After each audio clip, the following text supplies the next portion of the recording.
For my first animated movie to review on this podcast, I thought I would review my favorite classic Disney film. It was my favorite Disney film as a kid, and now it's my favorite classic Disney film because now there's different eras. Because, progression of time.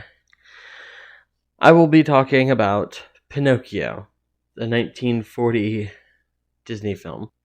There's technically 7 directors. Back then, animated films weren't like they are now. It was basically... Back then, Disney liked to just attribute the whole thing to Walt Disney. Like, the company, not the person himself. He did work on it. Walt Disney is credited as a producer. But there are 7 directors listed here.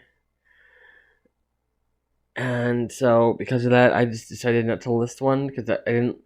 If I left one out, I would feel weird. So I'm not even going to list them.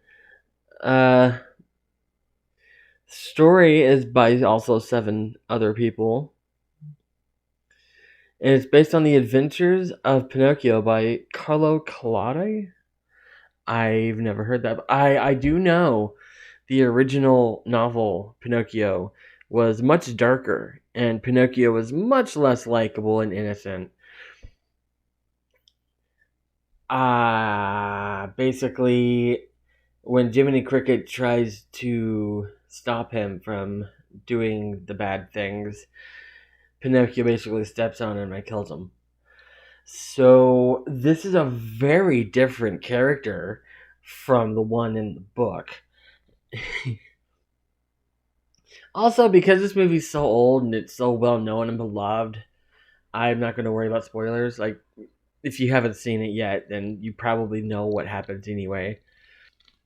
It's the second animated movie from Disney. I'm pretty sure it's the second. Let's see. Yes, it was the second.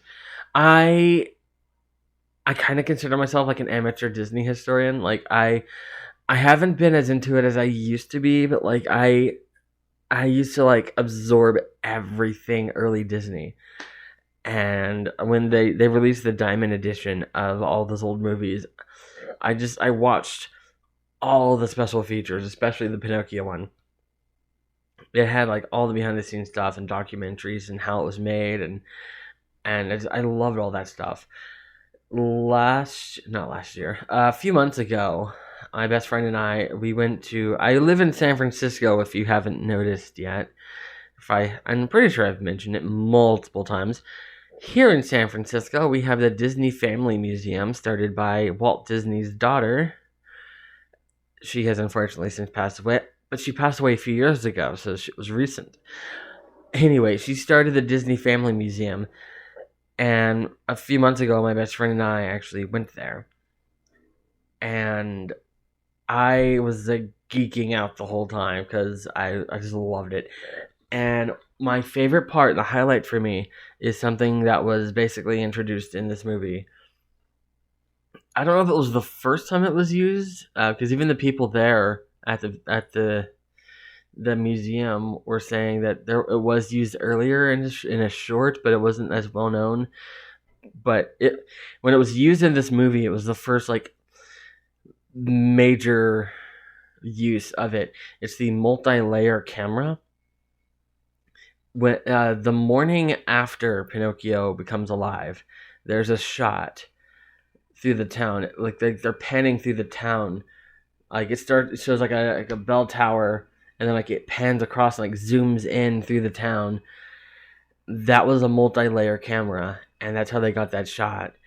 And they actually filmed it, and I've known about that my whole life, but I didn't realize how huge it was. It was I think it was two stories high. I'm sure. I think because whenever you first come across it, you're like at the top of it looking down. You can the scene they had in there was from like Fox and the Hound, I think, and so you can actually see some of the actual frames from the movie, like still in the camera.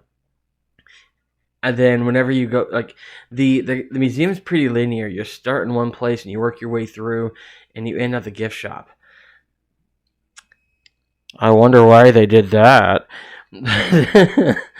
But yeah, that's the bottom of the multi-layer camera is the gift shop. You and like you can look up into it, and it was like the coolest thing.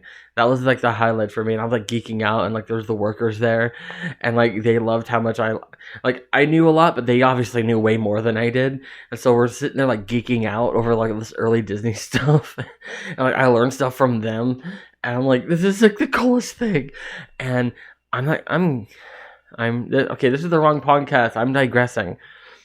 Kind of, because this is still on topic.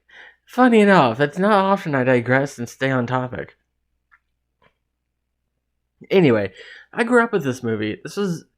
I've already said it was my favorite movie. It was my favorite animated movie as a kid, and I've seen it like a million times. And they announced they were doing a remake, a live action remake, and I've done a digressor episode on the Disney live action remakes. I like them all. Don't get me wrong, I like them all. Like, I know everyone else is like, more, just stop already. But I like them all, even the ones, like even like the Lion King. They changed one or two things. Oh, it's not a shot for shot remake. Beauty and the Beast, it's not a shot-for-shot remake. It's similar because it's the similar story. It's the same story. Of course there's going to be similar aspects. If they completely changed it, then it wouldn't be a remake. It'd be original, which is what everyone wants. But then if they changed too much, then people would freak out. Like,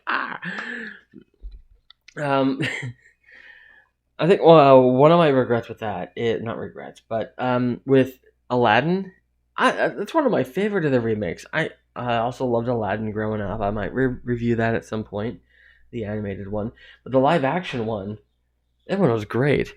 What they should have done, at the very end, whenever, like right before the credits, they do like this musical number, kind of Bollywood. The whole movie should have been like that. They should have kind of embraced the whole Bollywood aspect and make like a Disney Bollywood film. Aladdin. That would have been so much better than what they did. And what they did was good, but it could have been better. I'm not reviewing Aladdin. I'm reviewing Pinocchio. So when they announced Pinocchio, I was like, all right, you're treading fine water here. That's not the right wording. You know what I mean? It's like I was getting kind of nervous. Like, how are they going to ruin this? I'm very picky on this one. When I saw the trailer, I literally got emotional watching the trailer because like they released the trailer like the other day, and I'm watching. I'm like, okay, I'm excited. It looks so good, and people, of course, people are gonna freak out because that's what people do. They were like, oh, it looks awful. Why'd you make Pinocchio look like that? It literally looks like they just pulled him off of the screen, the animated screen. He looks just like the animated version, except 3-dimensional. It looks good. Tom Hanks as Geppetto. Yeah, when I heard that, okay, John Cruz. That's two different names, not even related to what I was trying to go to. Tom Hanks. I like him as an actor. He's amazing.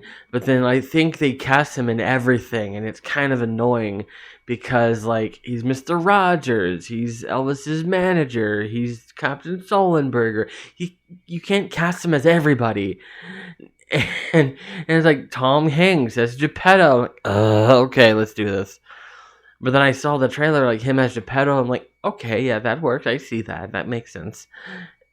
And I'm looking forward to this movie. Like, when does it come out? I forgot. Hey Google. Oh yeah, I've got to turn the thing back. Hey Google. Hey, when does the live action remake of Pinocchio release? The release date of Pinocchio is September 8th, 2022. Oh, that's in like a week. That's sooner than I thought. I was thinking like, oh, we're gonna have to wait till next year. Is it releasing on Disney Plus or in theaters?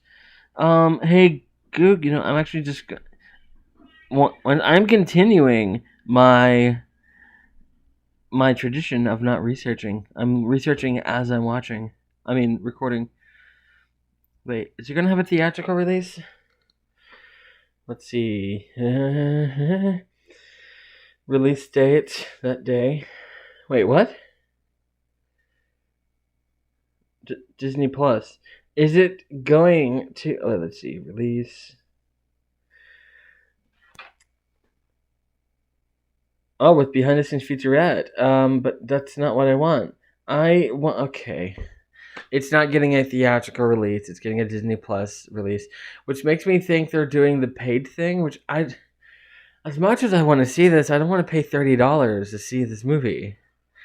Like I wanted to see Mulan the day it released. I got excited, and then I was like, $30. Like, no, not this. But anyway, the little fun fact about Pinocchio.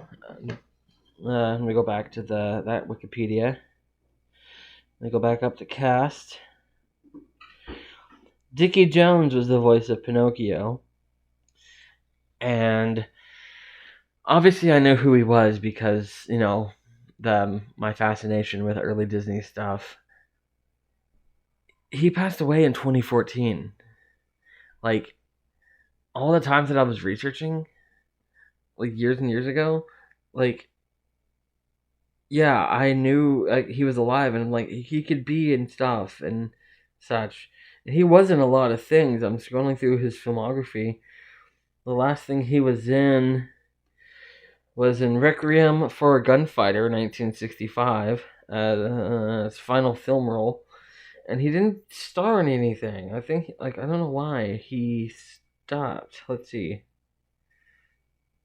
It just says George's last acting role as Cliff Fletcher in the 1965 film.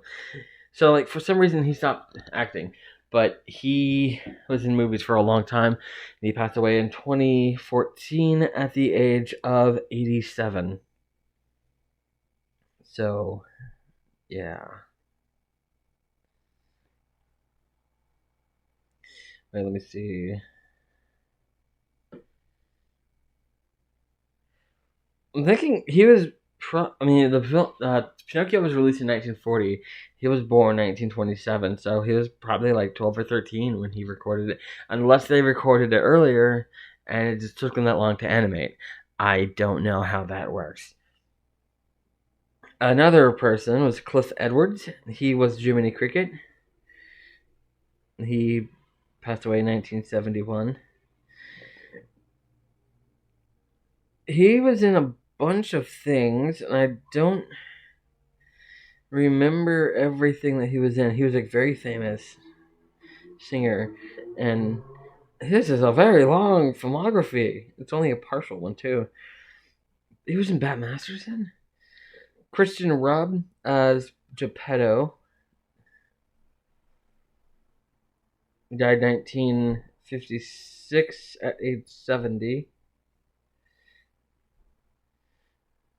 Let's see what he was in. A lot of things. Oh, he was in silent films. Geppetto was in silent films, which really doesn't surprise me now that I think about it, considering how old he was. But I'm scrolling, and he was in a lot of movies. And then the last actor I want to look at in here is Evelyn Venable. I think that's how you pronounce her name. She passed away in 1993. She was the Blue Fairy. And real quick, I want to talk about the Blue Fairy. There are notes I made in here, and I haven't even touched on them. If I can find the notes. Oh no, I've moved on to different. There we go. Blue Fairy. Growing up watching this, I never really thought about like the animation style or anything. I didn't know it was old when I watched this. I grew up in the 90s. I was born in 88, so like that gives you the time frame that I was, my childhood was. I thought it was new. I just assumed because like I was back then I was watching like Little Mermaid, Beauty and the Beast, Aladdin, and then I just assumed this was one of those like in like it came out around that same time. That's what I thought. And it wasn't until later when I was an adult and I started, and the Diamond Edition came out, and I was watching the DVD special features, and it said 1940, and I'm like, wait, what? And this is good animation. And so like I even back then, like I still, even I was watching the special features, I wasn't really thinking about the animation style. This is the first time I really like took notice of the animation style. And like the Blue Fairy, she has a different animation style from the rest of the film. She actually looks like it was, I know they didn't have this technology back then. This is just what it looks like to me with my 2022 perspective. She looks like she was made through motion capture. Like she actually kind of looks lifelike. And it's crazy that they were able to get that much detail. And speaking of that much detail, this is their second movie. And 3D animation didn't exist for like another 50 years, give or take. The At the beginning, whenever Geppetto is going through his devices, he's excited. Pinocchio's alive. He's like winds up this music box with like the orchestra on it and the conductor, and like Jiminy Cricket is right next to the dial as it's spinning. It kind of looks like 3D animation like that. I know that didn't exist at the time, but like the animation was like so good, it kind of looks three-dimensional like as it's rotating. And it's like there's so many moments of this movie where like you could tell they were doing a lot of experimentation back then. Like whenever Pinocchio's in the water and the fish fly by, he's like, do y'all know where I could find my Monstero or whatever the name of the whale was? And they all fly, they all swim away, and like the water effects. It's like that's like nothing now. Like you can that's like a filter on Snapchat, but like that must have been so much work to get that little effect. And it's just like I can see now, looking back now, like why they everyone says like Disney, it's they use magic to make these films, and it makes sense looking back. Is like as a kid you don't really appreciate like the work that goes into these animated films, and going back now, knowing what I know, it's like so many times in this movie I'm like, wow, how did they do that? It's also probably because I'm so easily amused that that might have something to do with it. Just a hunch. Let's see. I have other notes here besides those two. The dial and the Foo Fairy. Oh yeah. There's a joke in here at the very beginning I never even caught on until now because I watched it as a kid, and then all the other times I watched it, it was just kind of, it's a line that's said. I'm just so used to it. Um, Geppetto is talking. He's like doing the finishing touches on Pinocchio, and then all of the alarm clocks go off in his house. And once they stop, he goes, "I wonder what time it is." And he looks at his pocket watch. I never caught that joke until now. Like, I saw that, I'm like, oh, and I just started laughing. I thought that was funny. Oh yeah. I put he goes all Draco. Whenever he's in the bird cage, and Stromboli is like walking off, like, I'm gonna get tell my father about this. Like, okay, Draco. Yeah. Also, I put on here smarter than he should be. There are moments in here where like whenever Pinocchio first comes alive, he doesn't know anything, and so like he's slowly having to learn stuff. Um, Nowhere in this movie that I hear them mention a whale or explain what a whale was. But then, whenever at the end, whenever they find out through the letter from the Blue Fairy that Geppetto is in a whale, Pinocchio goes, "A whale! Like, how do you know what a whale is? Like, there's no way you could know what a whale is." And then, like, whenever they're in the whale, Pinocchio's like, "Fire! We'll make it sneeze!" Like, that is like really clever stuff there. Where did you come up with that? Like, you literally just spawned into existence like 2 days ago. There's no way you should know any of this stuff. Like Geppetto didn't even think of that. Like Pinocchio's literally throwing everything into a pile and like throws a lantern on it to catch it on fire. Geppetto's like, "What are you doing, Pinocchio? How is this kid so smart?" And also, Geppetto might just be a moron now that I think about it, because the last note I wrote is fishing with a fish.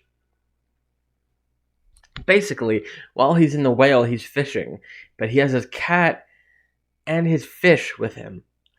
So basically, he's catching all these fish. Finally, when the fish do come, he's catching these fish.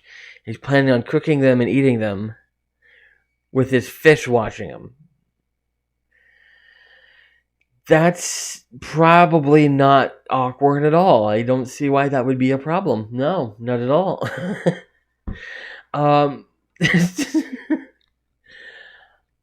As for complaints, there's not like I figured I would come in here all like, I'm totally not biased. This is the most perfect film that's ever been made ever. Not biased at all.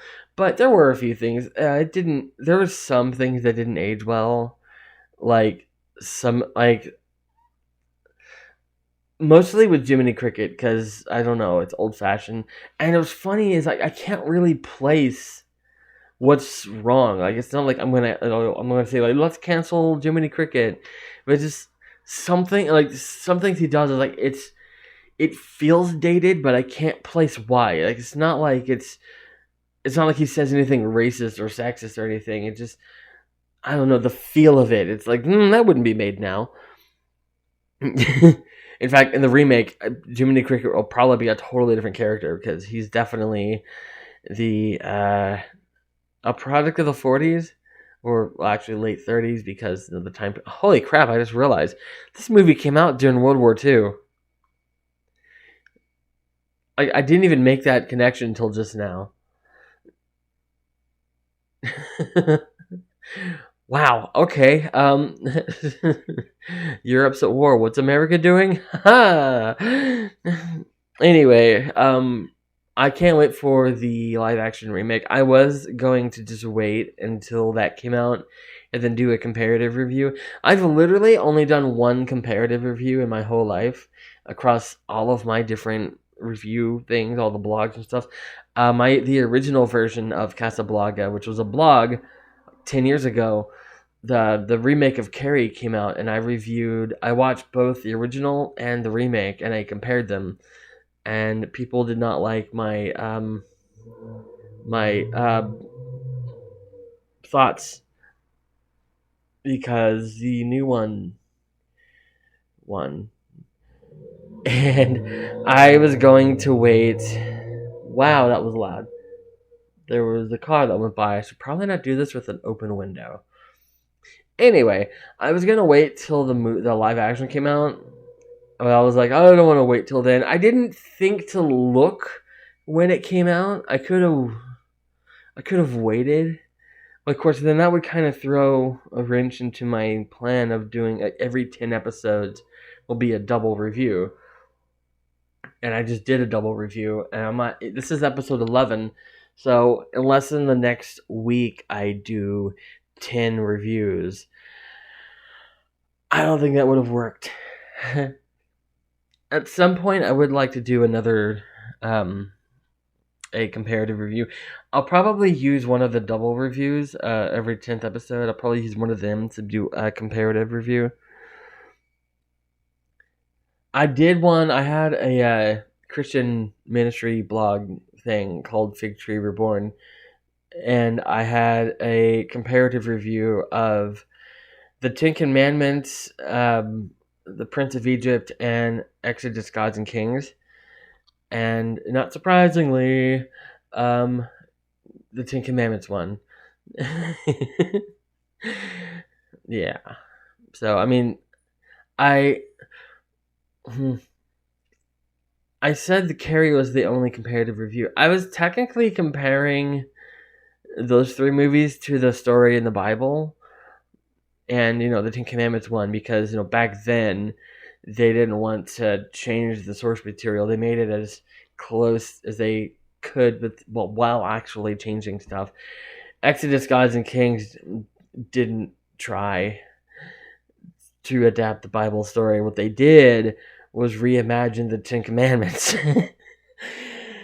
Anyway, but that's the review of Pinocchio. I will end this now and think of an outro another time. I just realized while editing the audio that I forgot to rate the movie.